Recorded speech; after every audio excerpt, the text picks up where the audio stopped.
Welcome dear rockers. चलिए देखते हैं अंडर द डोम सीरीज का सेकंड पार्ट। और जिन रॉकर्स ने अभी तक पहला पार्ट नहीं देखा है तो प्लीज पहले उसको जाकर देखिए, तभी आपको ये मिस्ट्री समझ में आएगी। सेकंड पार्ट की शुरुआत में दिखाते हैं कि 3 दिन डोम में बंद रहने के बाद लोग मायूस हो चुके हैं। इतना ही नहीं, डोम के बाहर पहरा दे रहे सोल्जर्स भी अब जा रहे होते हैं। अंदर दंगे होने लगते हैं और लोगों को शांत करने के लिए लेस्टर बाइबल के कुछ वाक्य पढ़ता है और बताता है कि ये सब भगवान की देन है, इसीलिए हमें इसको सहना पड़ेगा, जल्दी सब कुछ ठीक हो जाएगा। ये सुनकर फिलहाल तो लोग शांत हो जाते हैं, लेकिन टाउन के रिसोर्सेज तेजी से खत्म हो रहे होते हैं। अचानक लिंडा बेहोश हो जाती है और उसे हॉस्पिटल लेके जाते हैं। यहाँ एनजी शेल्टर में बंद है। जूनियर उसके लिए खाना और कपड़े लेके आता है। तभी एनजी उसे कैंची से अटैक करती है जो उसने कल अपने पास छुपा ली थी, लेकिन जूनियर बच जाता है और कहता है मैं तुमसे बहुत प्यार करता हूँ, जब तक तुम मुझसे प्यार नहीं करोगी तब तक यहीं बंद पड़ी रहोगी। उसके जाने के बाद एनजी अंदर की पाइपलाइन को तोड़ देती है, जिससे शेल्टर में पानी भर जाता है और इस वजह से वो बेड से गिरकर बेहोशी हो जाती है। यहाँ जूलिया अपने पति पीटर को ढूंढ रही होती है जो अचानक गायब हो गया है। आरजे फिल के ट्रेलर के पास पीटर की कार को देखकर वो फिल से उसके बारे में पूछती है। फिल बताता है कि इस डोम के गिरने से पहले पीटर ने अपनी कार मुझको बेच दी थी। वो ये भी बताता है कि बारबी उसका फ्रेंड है, पर बारबी ने जूलिया से कहा था कि वो इस टाउन में किसी को नहीं जानता, मतलब उसने जूलिया से झूठ बोला था। इतने में फिल अचानक बेहोशी हो जाता है और उसको हॉस्पिटल लेके जाते हैं, पर वहाँ इसी तरह के कई केसेस आए होते हैं। जोई और नॉरी भी हॉस्पिटल में है। एलिस जो कि एक डॉक्टर है, वो हॉस्पिटल के डॉक्टर्स और नर्सेस की मदद करती है। ऐसा लगता है कि टाउन में कोई एपिडेमिक फैल रहा है, लेकिन उनके पास बहुत कम मास्क, ग्लव्स और एंटीबायोटिक्स हैं। जूलिया बारबी से पूछती है तुमने मुझसे झूठ क्यों बोला, पर अचानक वो भी बेहोश हो जाती है।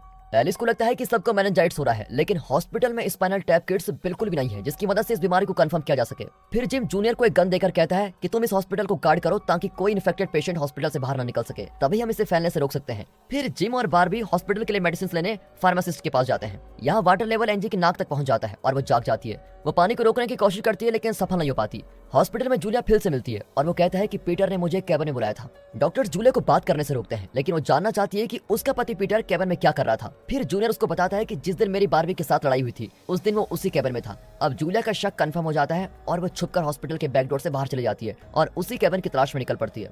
बारबी और जिम देखते हैं कि फार्मेसी एकदम तहस नहस पड़ी हुई है। जिम को शक होता है कि लेस्टर वहाँ के सारे मेडिसिन उठाकर ले गया होगा। दोनों लेस्टर के घर पर जाते हैं तो वो सारे मेडिसिन जला रहा होता है और कहता है भगवान की यही मर्जी है कि यहाँ के लोग मर जाएं, इसीलिए उन्हें मेडिसिन की जरूरत नहीं पड़ेगी। पर ये दोनों उसको रोककर बचे भी मेडिसिन को लेके आते हैं। हॉस्पिटल में लिंडा की क्रिटिकल कंडीशन को देखकर एक बुजुर्ग औरत अपनी मेडिसिन को देती है और कहती है इस टाउन को लिंडा की ज्यादा जरूरत है। लिंडा को बहुत बुरा लगता है कि उसकी जान बचाने के लिए वो औरत मर गई। अब कुछ देर बाद पेशेंट्स बाहर जाने की जिद करते हैं, लेकिन जूनियर उन्हें गन दिखाकर वार्न करता है। उनकी घबराहट देखकर वो गन नीचे करता है और उन्हें सिचुएशन की सीरियसनेस समझाता है। तब जाकर वे उसकी बात मानते हैं। जूलिया कैबिन को ढूंढ लेती है, पर वहाँ बारबी से रिलेटेड कोई चीज नहीं होती, लेकिन वहाँ पड़े कुछ डॉक्यूमेंट से उसको पता चलता है कि पीटर पर भारी कर्ज था और जल्दी उनका दिवाला निकलने वाला था। जूलिया पीटर के साइड बिजनेस के बारे में कुछ नहीं जानती थी, तभी वो बेहोश हो जाती है। जोई और नॉरी रियलाइज करते हैं कि जब दोनों ने एक दूसरे को छुआ था तो उनको दौरा पड़ा था। अब एक फोन को सेटअप करके एक दूसरे को टच करते हैं। कुछ ही सेकंड्स में उन्हें फिर दौरा पड़ता है और दोनों कहते हैं कि पिंक स्टार्स कतार में है। होश में आने के बाद दोनों फोन पर रिकॉर्ड किया हुआ वीडियो चेक करते हैं तो वो एकदम चौंक जाते हैं, पर फैसला करते हैं कि फिलहाल किसी को कुछ नहीं बताएंगे। बारबी कैबिन में जूलिया को बेहोश पाकर उसे तुरंत हॉस्पिटल लेके जाता है। वहाँ लिंडा जिम को बताती है कि जूनियर ने यहाँ का सिचुएशन अच्छी तरह हैंडल किया है, इसलिए मैं उसको अपना डेप्यूटी अपॉइंट करती हूँ। जब जूलिया को होश आता है तो वो बारबी से पीटर के बारे में पूछती है। बारबी बताता है कि वो एक बैटिंग कंपनी का कलेक्शन एजेंट है। एक बैटिंग में पीटर ने बहुत सारे पैसे गवा दिए थे और उससे पैसे कलेक्ट करने के लिए बारबी को भेजा गया था। अपने पति की बैटिंग की आदत के बारे में जानकर तो जूलिया एकदम शॉक हो जाती है, पर बारबी उसको नहीं बताता कि पीटर से उसकी मीटिंग हुई थी। अब रात को जब जिम घर लौटता है तो लेस्टर उसे प्रोपेन इंपोर्ट के लिए मिले हुए पैसे देने आया होता है। तभी हमें बताया जाता है कि ये लोग प्रोपेन इंपोर्ट करके उसे टाउन के बाहर के जवान लोगों को बेच देते थे। वो लोग प्रोपेन को ड्रग्स की तरह यूज करते हैं और दोनों ने इस इलीगल बिजनेस में बहुत पैसे कमाए। लेकिन इस इमरजेंसी सिचुएशन में लेस्टर पैसे लौटाकर अपने पाप धोना चाहता है। लेस्टर के जाने के बाद जिम को नीचे के शेल्टर से आवाज आती है। वो अंदर जाता है तो वहाँ एनजी को बेड के साथ चेन से बंधा हुआ देखता है। एनजी उसे खोल देने की भीख मांगती है, लेकिन जिम ऐसा नहीं करता क्योंकि अगर वो बाहर गई तो जिम के बेटे जूनियर पर किडनैपिंग का इल्जाम लगेगा। अगली सुबह लेस्टर जिम से मिलने आता है और कहता है मुझे मॉब करके एक शब्द बार बार सुनाई दे रहा है। जिम कहता है कि तुम्हारी हियरिंग एड में कोई प्रॉब्लम होगी, पर लेस्टर एकदम पागल की तरह कहता है मैं इस डोम का मैसेंजर हूँ। जोई और नॉरी देखते हैं कि डोम के उस तरफ कई तितलियां चिपकी हुई है जो यहाँ की नहीं है। दरअसल इस डोम ने एटमॉस्फेयर का मैग्नेटिक फील्ड चेंज कर दिया है, जिसकी वजह से ये तितलियां इस डोम की ओर अट्रैक्ट हो गई हैं। तभी कई बसेस में लोग डोम के बाहर आकर जमा हो जाते हैं। ये लोग डोम के अंदर फंसे लोगों के रिश्तेदार या फ्रेंड्स हैं। गवर्नमेंट के ऑर्डर के अनुसार ये लोग यहाँ पर आए हैं ताकि चेस्टर्स मिल के लोग अपने रिश्तेदारों से मिल सके। लिंडा भी अपने मंगेतर से मिलती है। ये डोम और इसके अंदर फंसे लोग अब इंटरनेशनल न्यूज बन चुके हैं। डोम के अंदर और बाहर के लोगों का इमोशनल रियूनियन कवर करने के लिए कई सारे रिपोर्टर्स आए होते हैं। इसी बीच लेस्टर सभी को मॉब के बारे में बताने लगता है और कहता है भगवान हमें मौत की ओर लेके जा रहे हैं। जिम उसको रोकने की कोशिश करता है, लेकिन वो कहता है तुम सबके सामने अपनी गलतियां कबूल कर लो, वरना मैं खुद ही सबको बता दूंगा। भीड़ में पीटर की बहन भी होती है जो जूलिया को पीटर का लेटर दिखाती है। उसमें पीटर ने लिखा होता है मैं जो करने जा रहा हूँ उसके लिए आप सब मुझे माफ कर दो और जूलिया एक अच्छी जिंदगी डिजर्व करती है। जूलिया बहुत परेशान होती है कि शायद पीटर भारी कर्ज की वजह से कहीं भाग गया है। अब शाम होने पर मिलिट्री सभी विजिटर्स को वापस भेज देती है और सोल्जर्स भी जगह खाली कर देते हैं।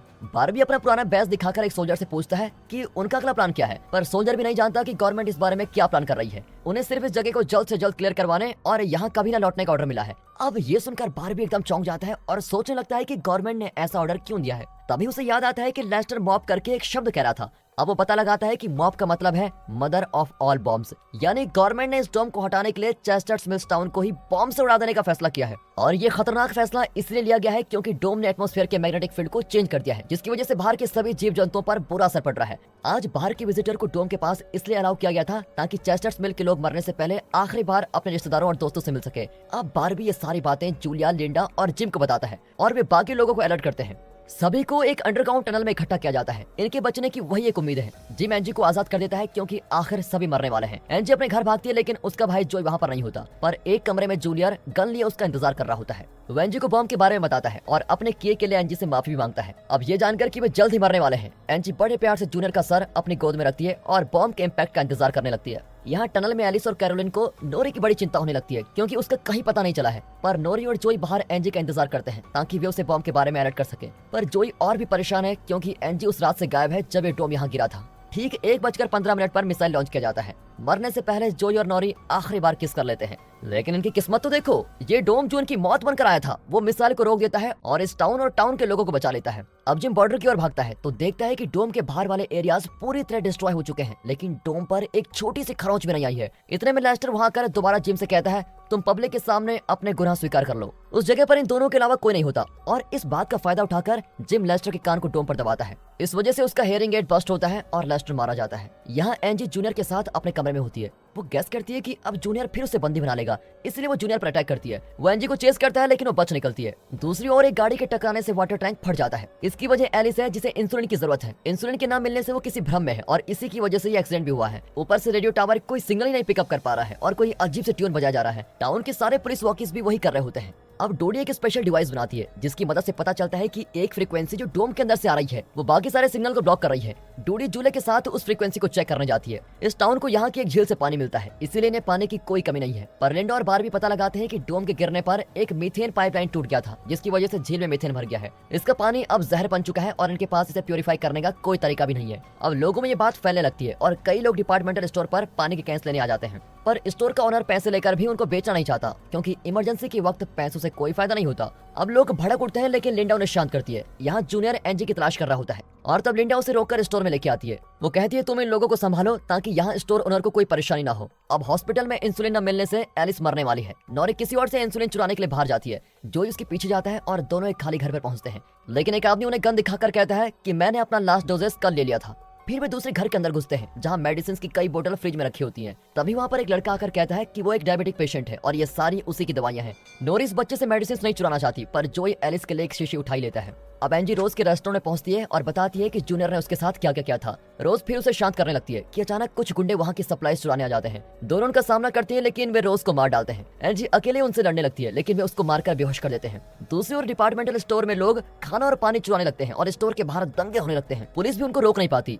अब नोरी और जोई हॉस्पिटल लौट रहे होते हैं कि जूलिया और डोडी उन्हें नोटिस करती है। उनके डिवाइस से पता चलता है कि जो फ्रीक्वेंसी बाकी सिग्नल को ब्लॉक कर रहा है वो इन दोनों के पास से ही आ रही है। जोई उन्हें बताता है कि इस डोम के आने के बाद ही उन दोनों को दौरे पड़ने लगे हैं। और एक बात साफ है कि नोरी और जोई का डोम से कोई कनेक्शन तो जरूर है, लेकिन वो इस बारे में कुछ नहीं जानते। अब बारबी रेस्ट में आकर देखता है कि एक आदमी वहाँ के सप्लाई चुरा रहा है। वो उसको रोकता है और एंजी को बचा लेता है। बाहर दंगे को रोकने के लिए लिंडा अपनी गन निकालती है, लेकिन तभी बारिश होती है।